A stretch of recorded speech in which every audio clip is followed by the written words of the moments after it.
Lundi 29 septembre 2025, les combats s'intensifient à l'est de la République démocratique du Congo, notamment dans le territoire de Masisi, où les résistants Wazalendo affrontent le M23 soutenu par l'armée rwandaise. De Kassopo à Kanja, en passant par Gabiondo et Walikale, la situation évolue heure par heure, redessinant les lignes de front. Restez avec nous pour une plongée complète et détaillée au cœur du conflit, ses enjeux stratégiques, ses conséquences humanitaires et les implications régionales. Merci infiniment pour votre fidélité qui ne faiblit pas, que vous soyez dans les 26 provinces de la République démocratique du Congo ou à l'étranger. Aujourd'hui, nous vous emmenons directement sur les lignes de front du Nord Kivu, là où les combats se poursuivent avec une intensité qui ne cesse de croître. Depuis plusieurs jours, la colline stratégique de Kassopo, dans le territoire de Masisi, est devenue l'épicentre d'un affrontement sans répit entre les résistants Wazalendo et les rebelles du M23, appuyés par l'armée rwandaise. Ce matin du lundi 29 septembre 2025, dès 5 heures locales, les échos d'armes lourdes et légères ont réveillé toute la zone, confirmant la reprise d'affrontements d'une rare violence. Les Wazalendo, déterminés à reprendre l'initiative, ont lancé une offensive coordonnée visant à déloger le M23 de 3 positions stratégiques qu'il occupe sur Kassopo. Rappelons que cette colline ne représente pas seulement un point haut, elle contrôle visuellement et militairement l'accès à plusieurs localités de Masisi, mais également à certaines zones du territoire voisin de Walikale. Dans un conflit où chaque mètre carré compte, Kassopo est un verrou et celui qui le contrôle impose sa loi sur une large partie du terrain. Les sources locales indiquent qu'il y a quelques jours encore, les Wazalendo avaient réussi à reprendre 2 des 4 positions contrôlées par le M23. Mais comme souvent dans cette guerre mouvante, une contre-attaque rapide des rebelles, soutenue logistiquement et militairement par Kigali, avait permis au M23 de reprendre l'une de ses positions, réduisant l'avance des résistants à une seule conquête consolidée.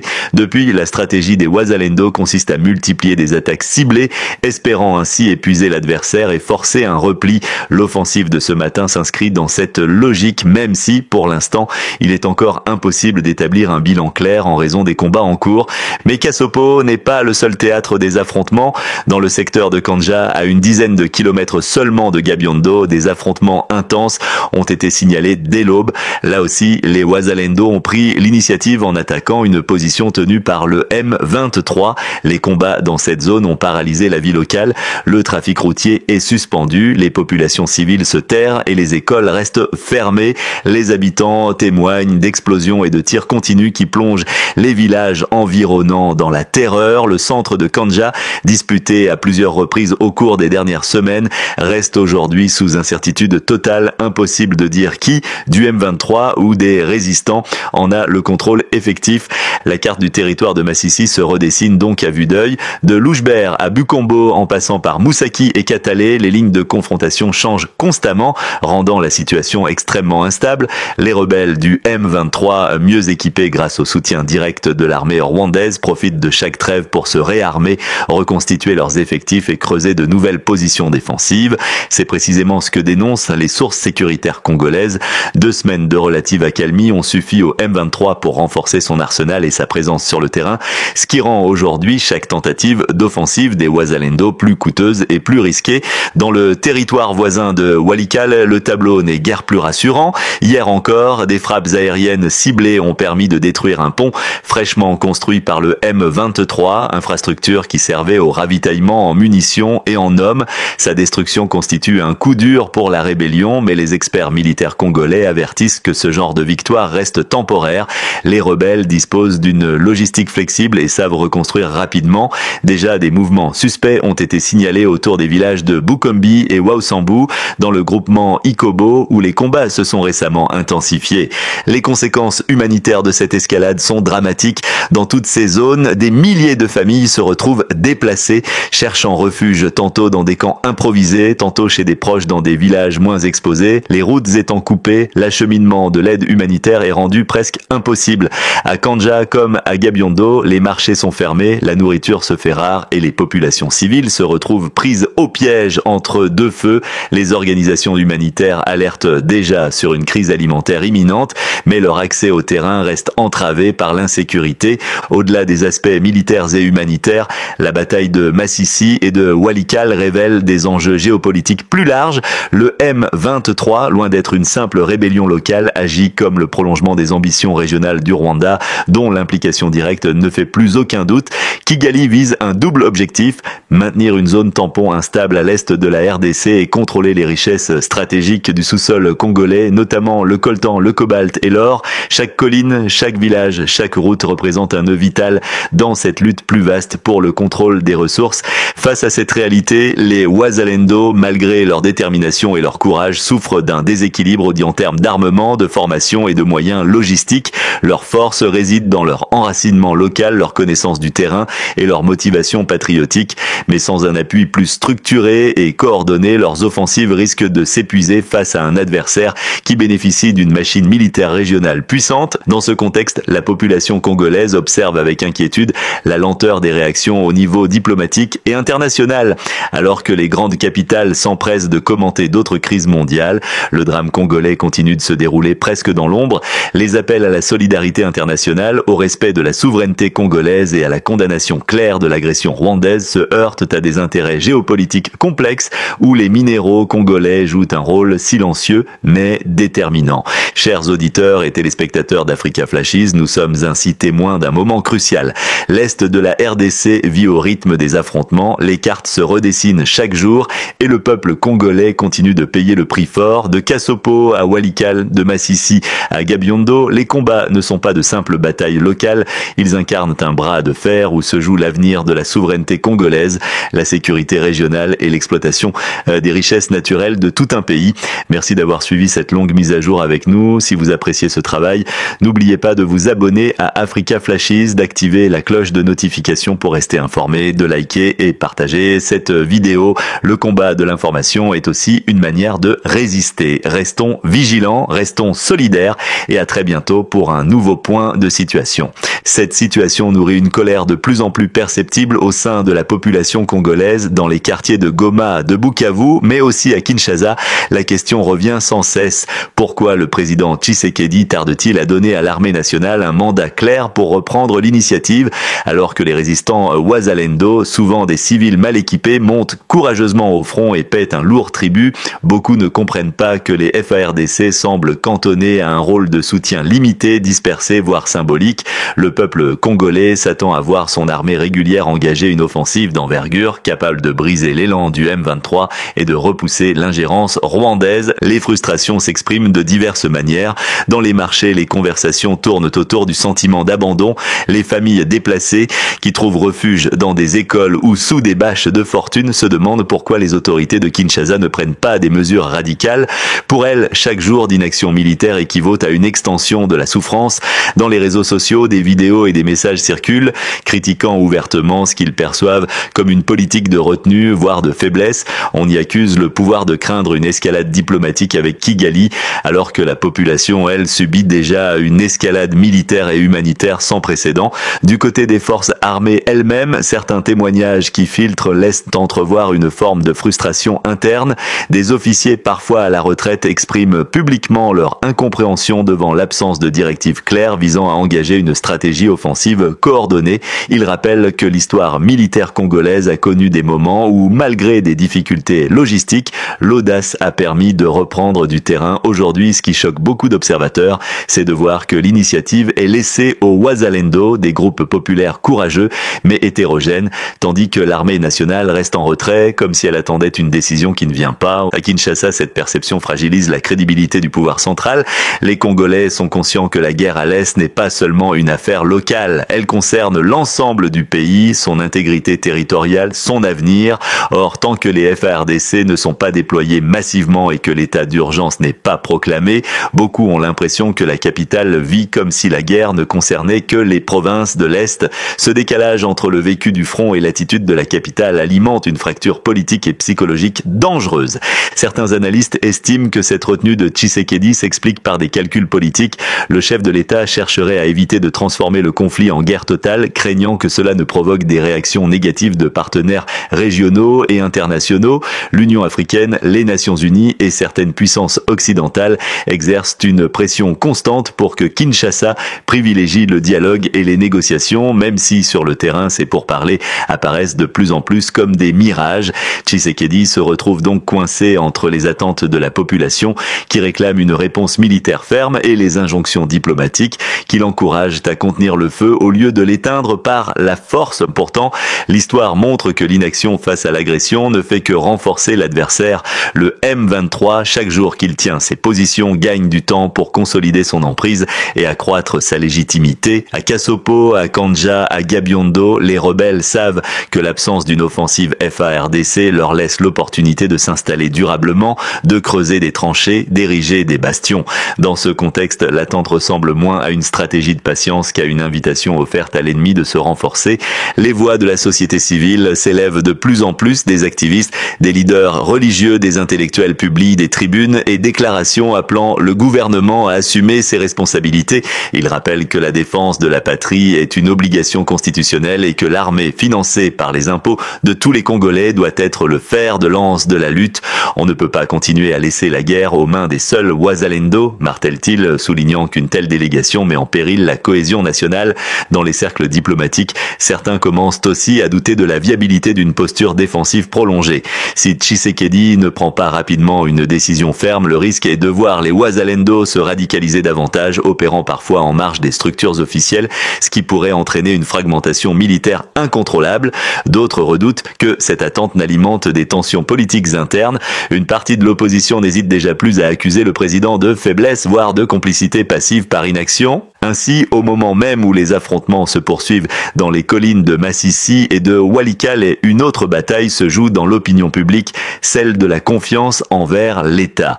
Tshisekedi est à la croisée des chemins. S'il persiste à éviter une offensive majeure, il risque de perdre le soutien populaire et de voir son autorité contestée. Mais s'il choisit enfin de libérer le potentiel des FARDC et de déclarer une mobilisation nationale, il s'engagera dans une guerre longue et coûteuse, mais qui pourrait redonner espoir à un peuple qui n'attend qu'une chose, voir son armée défendre réellement le territoire. L'une des principales conséquences de cette retenue est d'abord politique. Le président Félix Tshisekedi, élu sur un discours de rupture avec l'inaction et le laxisme de ses prédécesseurs face aux agressions répétées venues de l'Est, se retrouve aujourd'hui pris dans un paradoxe qui affaiblit son image. Beaucoup de Congolais rappellent que lors de son investiture, il avait promis de restaurer l'autorité de l'État sur l'ensemble du territoire et de mettre fin à l'impunité des groupes armés, mais plus les mois passent et plus la réalité semble contredire ce discours initial. Pour une partie de l'opinion, Tshisekedi apparaît comme un chef d'État hésitant, oscillant entre la volonté d'agir et la peur des répercussions régionales et internationales. Cette contradiction nourrit un sentiment de trahison parmi ceux qui avaient placé leur espoir en lui. Dans l'arène politique intérieure, cette perception ouvre un espace aux opposants qui dénoncent ouvertement sa gestion de la crise. Certains leaders politiques en profitent pour marquer des points, accusant Tshisekedi de manquer de courage, d'avoir trop d'égards pour les pressions diplomatiques, voire d'abandonner le peuple congolais à son sort. À mesure que la guerre s'enlise, ces critiques se renforcent et pourraient peser lourd lors des prochains rendez-vous électoraux. L'inaction militaire devient alors une arme politique pour ses adversaires qui n'hésitent pas à la brandir pour miner sa légitimité. Au-delà du champ politique, la retenue militaire commence aussi à provoquer des fissures dans la relation entre l'État central et les provinces de l'Est. À Goma, à Bukavu ou à Beni, les populations se sentent oubliées. Les élus locaux, souvent interpellés par leur base, dénoncent eux aussi le manque de réactivité de Kinshasa. Si ce sentiment d'abandon persiste, il pourrait alimenter un dangereux ressentiment régionaliste, voire un rejet de l'autorité centrale. Or, dans un pays aussi vaste et complexe que la RDC, une telle fracture territoriale fragilise la cohésion nationale et ouvre la voie à des dérives séparatistes ou à des revendications d'autonomie. Si Tshisekedi décidait enfin d'ordonner une offensive majeure des FARDC, les répercussions seraient immédiates, non seulement sur le terrain, mais aussi sur l'échiquier régional. D'un point de vue militaire, une offensive coordonnée impliquant des brigades formées et appuyées logistiquement pourrait redonner l'avantage aux Congolais. La pression exercée sur le M23 forcerait celui-ci à se disperser et à reculer, ce qui permettrait de libérer des zones entières et de rétablir la confiance des populations dans l'armée nationale. Mais une telle décision décision ne serait pas sans risque.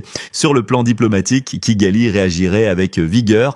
Paul Kagame ne tolérerait pas de voir ses alliés du M23 mis en difficulté par une armée congolaise plus déterminée. Cela pourrait se traduire par une intensification du soutien rwandais, voire par une implication plus directe de l'armée régulière du Rwanda.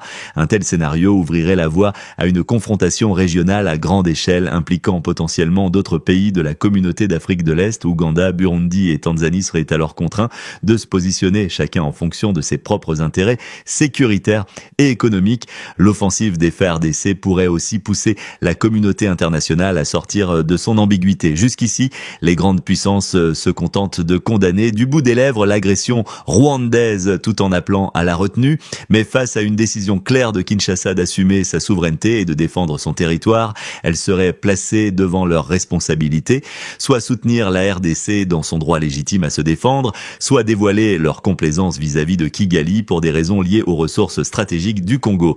Dans les deux cas, Tshisekedi forcerait un repositionnement diplomatique, ce qui, paradoxalement, renforcerait sa stature internationale.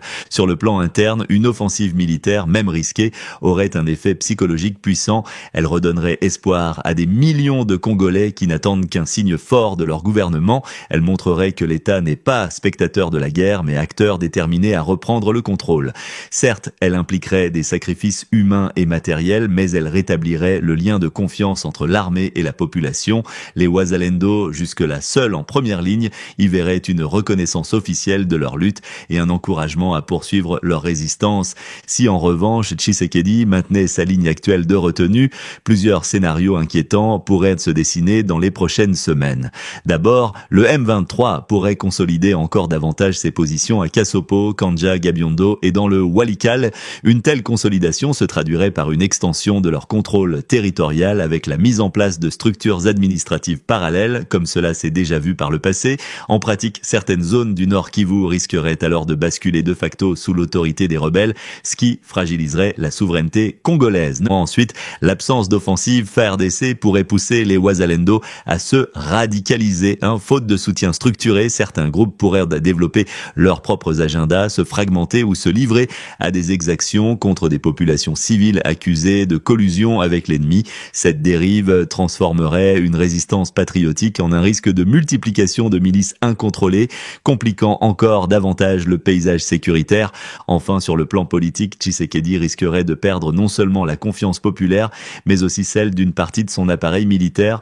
Une armée qui n'est pas mobilisée peut finir par douter de son propre commandement. Si ce malaise s'accentuait, il pourrait ouvrir la voie à des tensions internes au sein des FARDC, voire à des contestations ouvertes de l'autorité présidentielle. Dans un pays au passé marqué par des coups d'État et des rébellions militaires, ce scénario ne peut être écarté.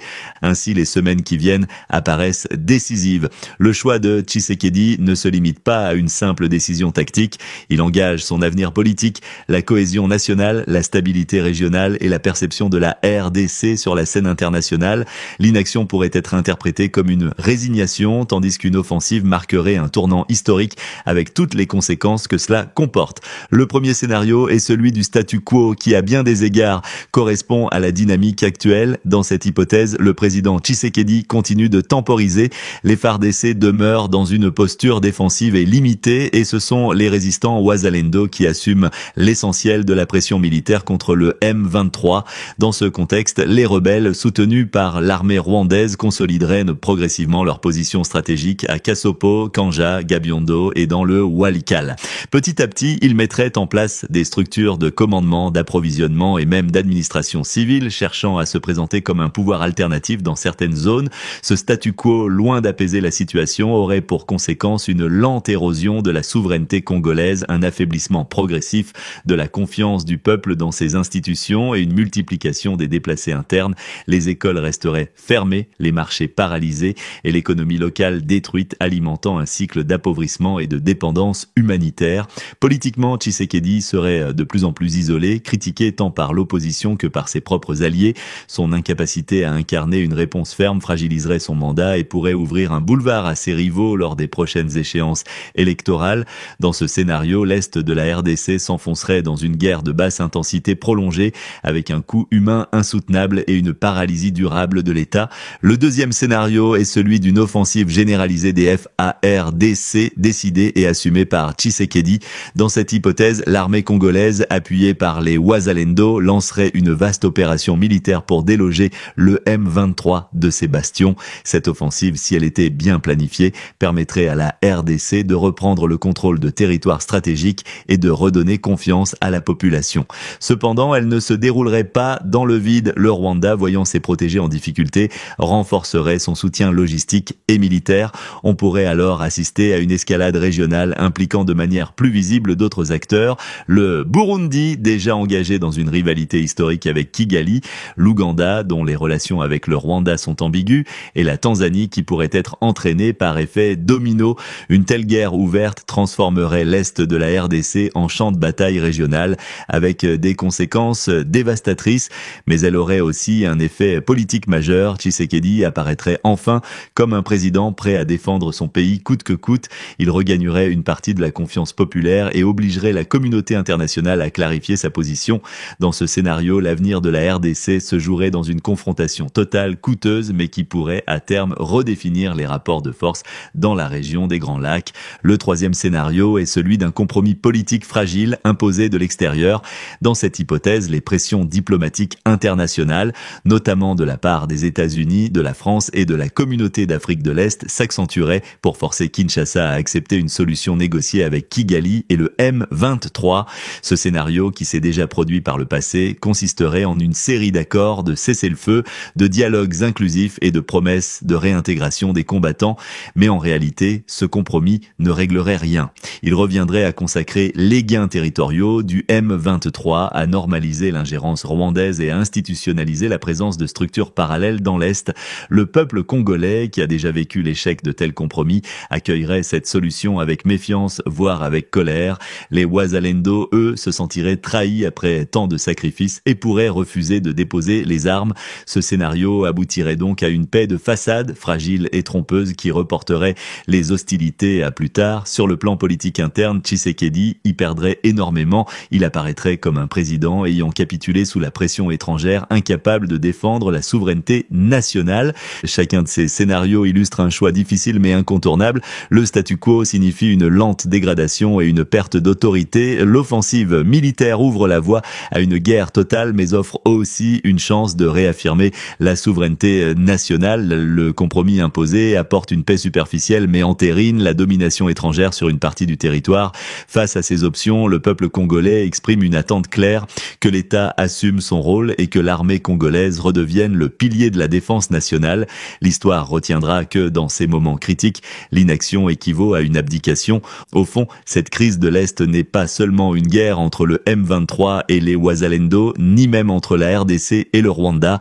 Elle est le miroir d'un combat plus profond, celui d'un peuple qui refuse de voir son pays transformé en champ de manœuvre pour des intérêts étrangers. Elle dit la preuve que la souveraineté congolaise reste constamment menacée, mais aussi la démonstration que, face à l'adversité, les Congolais savent se lever, résister et défendre leur dignité. Tshisekedi, aujourd'hui, détient entre ses mains le choix de donner une direction claire à cette résistance ou de laisser l'histoire s'écrire sans lui. Chers auditeurs et téléspectateurs d'Africa Flashes, merci de nous avoir suivis dans ce long développement. Nous avons exploré les lignes de front, écouté les échos des combats et analysé les frustrations, les choix et les scénarios possibles pour l'avenir de la RDC. L'heure est grave, mais le courage du peuple congolais, lui, ne faiblit pas. Si vous avez apprécié ce contenu, n'oubliez pas de vous abonner, de liker et de partager cette vidéo. L'information est une arme et ensemble, nous pouvons refuser le silence qui entoure trop souvent les drames de notre pays. Restons vigilants, restons unis et retrouvons-nous très bientôt pour un nouveau point complet sur l'évolution du conflit à l'Est.